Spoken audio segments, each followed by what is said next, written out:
Hyper conjugation किसके अंदर? Free radical के अंदर। जो सेकंड तो है conjugation of alpha CH bond electron with free radical. अब फ्री रेडिकल क्या होते हैं ध्यान देना। आपने एक एग्जाम्पल पढ़ा, सबसे अच्छा जो एग्जाम्पल है CH3 रेडिकल। थोड़ा सा समझा देता हूँ। इसे आप कहते हो मिथाइल रेडिकल। क्या कहते हो इसे? Methyl radical. अब मिथाइल रेडिकल में और ओपन करके इसको लिखते हैं अपन, एक कार्बन हाइड्रोजन हाइड्रोजन ये और ये एक फ्री रेडिकल बच गया। इसके पास कितने इलेक्ट्रॉन है? 2 और 2 4 और 2 6 और प्लस 1 यानी 7 इलेक्ट्रॉन। यानी जहाँ भी रेडिकल होगा, एक बात इंपॉर्टेंट ध्यान रखिए, जब कभी भी रेडिकल बनेगा, रेडिकल को हम डॉट्स ऐसे लिखते हैं इससे, और डिग्री को कैसे लिखेंगे? ऐसे। तो ये जहाँ भी रेडिकल होगा वहाँ ऑड इलेक्ट्रॉन होंगे। क्या होंगे? Odd electron. ऑड इवन तो समझते हो ना, क्या होंगे? Odd electron. दूसरा एक और इम्पॉर्टेंट क्वेश्चन, मैं वैसे तो और भी बताऊँगा आपको, लेकिन फ्री हमेशा जब भी फ्री रेडिकल बन रहा है तो वो पैरामैग्नेटिक होगा। क्या होगा? पैरामैग्नेटिक। किसकी वजह से? अनपेयर्ड इलेक्ट्रॉन की वजह से। क्लियर? अब इसमें 7 इलेक्ट्रॉन है। 7 इलेक्ट्रॉन है तो इसका मतलब ये इलेक्ट्रॉन डेफिशिएंट भी है। अब बाकी इसकी ज्योमेट्री क्या है क्या नहीं है, ये हम कहाँ पढ़ेंगे? फ्री रेडिकल जब पढ़ेंगे। क्लियर? अभी के लिए आपने ये पढ़ लिया। अब इसमें हम क्या पढ़ रहे हैं? अल्फा CH बॉन्ड के इलेक्ट्रॉन का कॉन्जुगेशन किसके साथ? फ्री रेडिकल के साथ। तो ये तो जनरल एग्जाम्पल था। अब आप वही एग्जाम्पल जैसे आपने इथाइल कार्बोकैटायन में लिया था, वही एग्जाम्पल आप यहाँ ले लीजिए। Ethyl free radical. Ethyl free radical को मैं ऐसे लिख दूं, इसमें ध्यान देना, उस टाइम में एरो कौन सा यूज कर रहा था? Double headed arrow. कौन सा एरो? किसी का इंटरेस्ट हो कल के दिन और वो मेरी तरह टीचिंग में आए तो ये बड़ा फ़र्क है। ये कौन सा एरो है? अगर ये 2 बिंदु, डबल हेडेड एरो, जिसमें 2 एरो हैं, 2 हेड, डबल हेडेड एरो। और इसको क्या कहते हैं? Half arrow.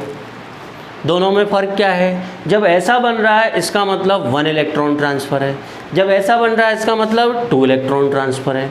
तो अभी तक हमने कौन सा यूज किया था? ये। जब भी आप फ्री रेडिकल पढ़ोगे तो ये CH बॉन्ड कितने इलेक्ट्रॉन से बना है? 2 से। अब एक इलेक्ट्रॉन तो किस कर जाएगा? हाइड्रोजन की तरफ, और दूसरा इलेक्ट्रॉन किधर आएगा? इस C पे, और इस C पे एक फ्री रेडिकल है, तो रेडिकल रेडिकल आपस में कंबाइन होकर क्या बना लेंगे? बॉन्ड। तो क्या बन गया यहाँ?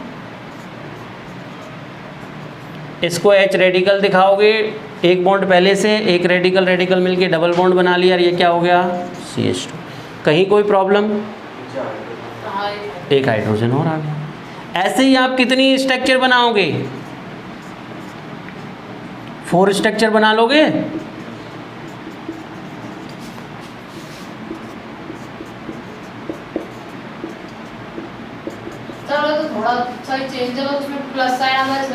कार्बोकैटायन और फ्री रेडिकल ऑलमोस्ट इनकी स्टेबिलिटी, इनमें कॉन्जुगेशन ऑलमोस्ट सेम है। बस यहाँ पर आप हाफ एरो से रिप्रेजेंट करोगे और वहाँ पर आप फुल एरो से रिप्रेजेंट करते हो। स्टेबिलिटी का ऑर्डर इनका ऑलमोस्ट सेम है। एज इट इज़ तो नहीं कह सकते, लेकिन बहुत सारी चीज़ें सेम है। क्लियर? तो वही कितने अल्फा हाइड्रोजन है। अब बार बार उसी चीज़ को मैं एक्सप्लेन नहीं करूँगा। अभी जस्ट क्लास में आपको कार्बोकैटायन एक्सप्लेन किया था, आप समझ गए होंगे। जो उसको बोलते हैं वही सारे इसको बोलते हैं। ये भी कैसे वर्क करेगा? ये आपके कैसे वर्क करेगा? वही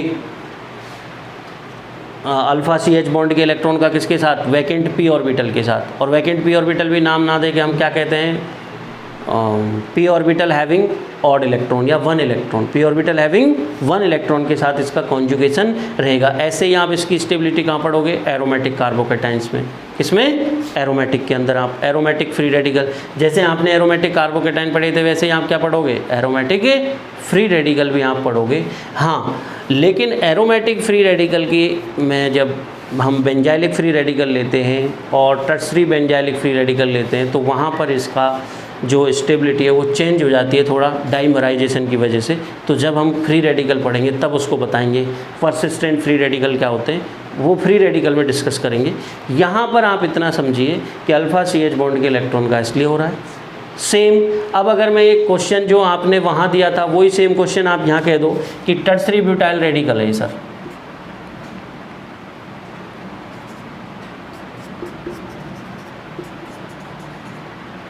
और ये कौन सा है सेकेंडरी, और ये अब कोई कहेगा इनकी स्टेबिलिटी को एक्सप्लेन करो, तो आपका ये एक तरह से होमवर्क भी है। आप क्या करोगे, इसकी भी रेजोनेशन, अल्फा हाइड्रोजन कितने 3 और 3 6 और 3 9, यहाँ पर भी 6, यहाँ पर 3, यहाँ पर 0, तो आप किससे एक्सप्लेन करोगे, हाइपर कॉन्जुगेशन से और इंडक्टिव इफेक्ट, दोनों से आपको एक्सप्लेन करना है, सिमिलर टू कार्बोकैटायन। कोई प्रॉब्लम इसमें, कहीं कोई समस्या? ये था आपका हाइपर कॉन्जुगेशन। अब हाइपर कॉन्जुगेशन की जो स्टेबिलिटी, एक तीसरा प्रकार आता है जिसको आपको मैंने लास्ट क्लास में डिस्कस कर लिया था, अल्फा CH बॉन्ड के इलेक्ट्रॉन का डिलोकलाइजेशन किसके साथ, पी ऑर्बिटल के पाई इलेक्ट्रॉन्स के साथ, किसके साथ, पाई इलेक्ट्रॉन के साथ, जिसका एग्जाम्पल लिया था प्रोपीन, और उससे आपने एक्सप्लेन की थी स्टेबिलिटी ऑफ एल्कीन। ये क्लियर हो गया यहाँ तक? इसके बाद अब हमारा जो तीसरा परमानेंट इलेक्ट्रॉनिक डिस्प्लेसमेंट का जो एग्जाम्पल आता है वो कौन सा था, रेजोनेंस। क्या आता है, रेजोनेंस। अब रेजोनेंस क्या है समझिए, नेक्स्ट आता है अपना रेजोनेंस। हाँ,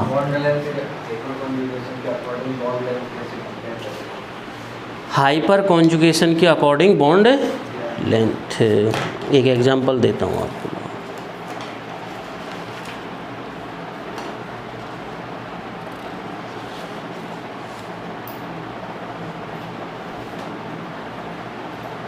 देखो एक क्वेश्चन है हाइपर कॉन्जुगेशन के अकॉर्डिंग बॉन्ड लेंथ का, shortening of CC bond in propene, acetonitrile and propyne is owing to hyperconjugation as they exhibit double bond character due to adjacent multiple bonding. हाँ, ये आ जाता है कई बार।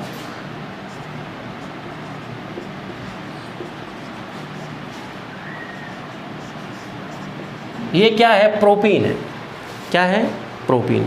तो अब प्रोपीन में हमसे ये कहे कोई कि ये कार्बन और कार्बन के मध्य क्या है, सिंगल बॉन्ड, और इस कार्बन और कार्बन के मध्य क्या है, double bond.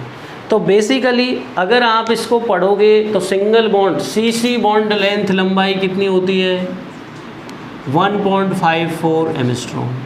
C double bond C कितनी है, 1.34 एमस्ट्रॉन्ग है आई थिंक, और C triple bond C 1.20 Armstrong. Clear? और बेंजीन में अगर C डबल बॉन्ड C पूछोगे तो C double bond C bond length in benzene वो कितनी आ जाएगी आपकी, 1.39 एमस्ट्रॉन्ग। क्लियर? ये हम एक्सरे स्टडीज से एक्सपेरिमेंटल वैल्यूज से एक्सप्लेन करते हैं। बहुत अच्छा क्वेश्चन पूछा है आपने कि सर प्रोपीन में जो ये कार्बन है, अगर कार्बन नंबरिंग भी दें तो 1 2 और 3, तो यहाँ पर आप बात करो तो C1 और C2 जो बॉन्ड है और C2 और C3 जो बॉन्ड है, क्या ये प्योर डबल बॉन्ड है? C1 C2 के मध्य क्या है, डबल बॉन्ड। क्या ये प्योर डबल बॉन्ड है? क्या C2 और C3 के मध्य का जो बॉन्ड है क्या वो प्योर सिंगल बॉन्ड है? क्या सिंगल बॉन्ड है क्या?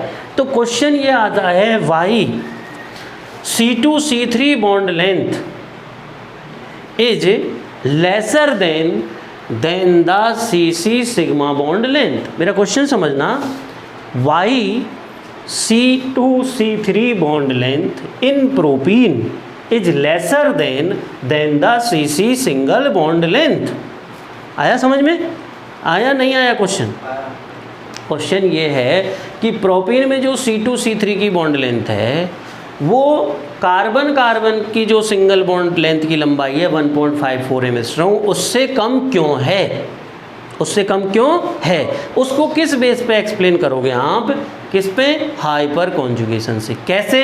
देखो आप, ये वैसे मैंने आपको कल करा दिया था, लेकिन एप्लीकेशन पार्ट में कोई पूछे तो कोई दिक्कत नहीं है। ये यहाँ आ जाएगा, तो ये कहाँ आया, यहाँ। तो स्ट्रक्चर क्या बनी,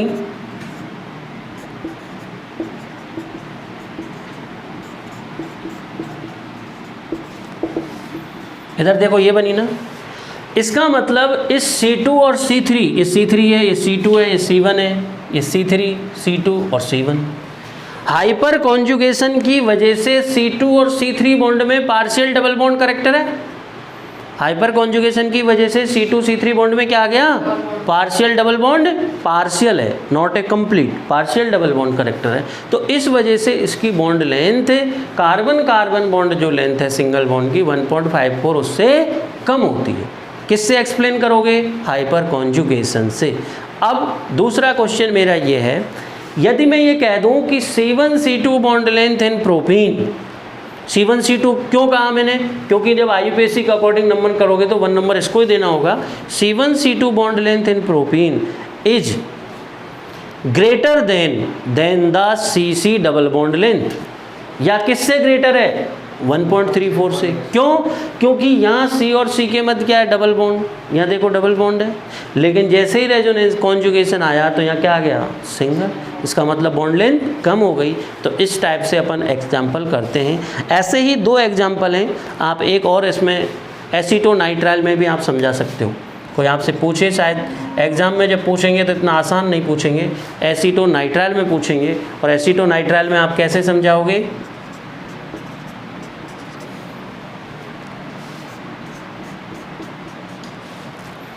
ये इलेक्ट्रॉन यहाँ आ जाए, डबल बॉन्ड आ जाएगा, डबल बॉन्ड, ये एसीटोनाइट्राइल का एग्जांपल है। क्लियर, यही चीज़ आप प्रोपाइन में भी कर सकते हो। किस में कर सकते हो, प्रोपाइन में।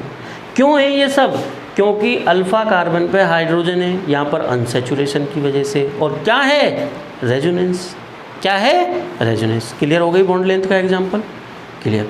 तो ये आपने पढ़ा हाइपर कॉन्जुगेशन के जितने सारे जो क्वेश्चन थे, और अभी तो बहुत सारे इसके क्वेश्चन मिलेंगे, और भी अपन कर सकते हैं एक हाइपर कॉन्जुगेशन का एग्जांपल अगर करना चाहते हो आप तो।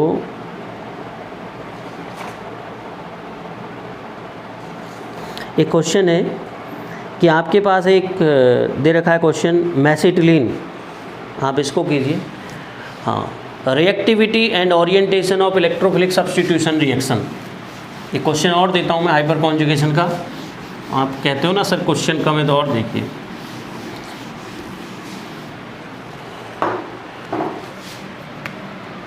आपको क्या करना है, गिवन कंपाउंड है, 4-5 कंपाउंड गिवन है,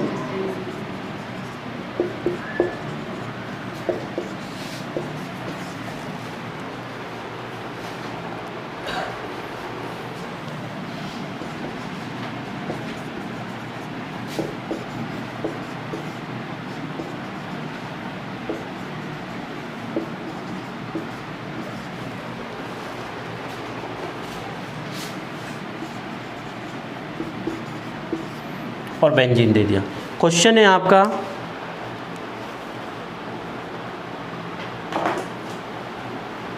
reactivity and orientation of electrophilic substitution reaction in different compound. Aromatic electrophilic substitution reaction के प्रति जो इनका ऑर्डर होगा वो क्या ऑर्डर आएगा, एरोमेटिक इलेक्ट्रोफिलिक सब्स्टिट्यूशन रिएक्शन। तो एरोमेटिक इलेक्ट्रोफिलिक सब्स्टिट्यूशन रिएक्शन में यहाँ पर कितने मिथाइल ग्रुप हैं, 1, 2 और 3। तो 3 मिथाइल ग्रुप, ये यहाँ बढ़ाएगा इलेक्ट्रॉन डेंसिटी को, तो ये यहाँ बढ़ाएगा। इधर देखो, ये यहाँ कर रहा है, इसका यहाँ ऑर्थो बन रहा है, इसका यहाँ बन रहा है। यहाँ पर इसके दोनों ग्रुप क्या लगे हुए हैं, पैरा पोजीशन पे लगे हुए हैं। तो ये यहाँ पे दिखाएगा, तो ये वाला यहाँ दिखाएगा या यहाँ दिखाएगा। अब यहाँ पर भी प्रॉब्लम क्या आ जाती है कि ये इसके साथ तो शो कर रहा है, लेकिन इनके साथ क्या है, स्टेरिक हिंड्रेंस भी एक फैक्टर आ जाता है। इस वजह से ऑर्डर पैराजाइलिन का ज़्यादा है मेटाजाइलिन से। यहाँ पर नंबर ऑफ अल्फा हाइड्रोजन 3 है बेंटोलियन में, और देन आ जाता है बेंजीन। तो इस क्वेश्चन को भी आप किसके आधार पे एक्सप्लेन करते हो, हाइपर कॉन्जुगेशन से। यानी हाइपर कॉन्जुगेशन क्या आपने कार्बोकेटाइन की स्टेबिलिटी में समझाया, हाइपर कॉन्जुगेशन आपने कहाँ समझाया, एरोमेटिक इलेक्ट्रोफिलिक सब्स्टिट्यूशन रिएक्शन का ऑर्डर क्या होगा एरोमेटिक कंपाउंड्स में, बॉन्ड लेंथ से आपने एक्सप्लेन किया। और बहुत सारे एग्जाम्पल हैं जहाँ पर आप हाइपर कॉन्जुगेशन पढ़ते हो। और एक होता है रिवर्स हाइपर कॉन्जुगेशन भी, एक क्या कह देते हैं, मेटा पोजीशन आ गई, हाँ मेटा आ गई ना, तो 2 मेटा पे लगे हुए हैं, तो इनमें से एक तो अगर इसको भूल जाओ तो टॉल्यून तो है ना, तो टॉल्यून की तुलना में तो मोर रिएक्टिव हो गया। क्लियर? इसको बंद कर दें।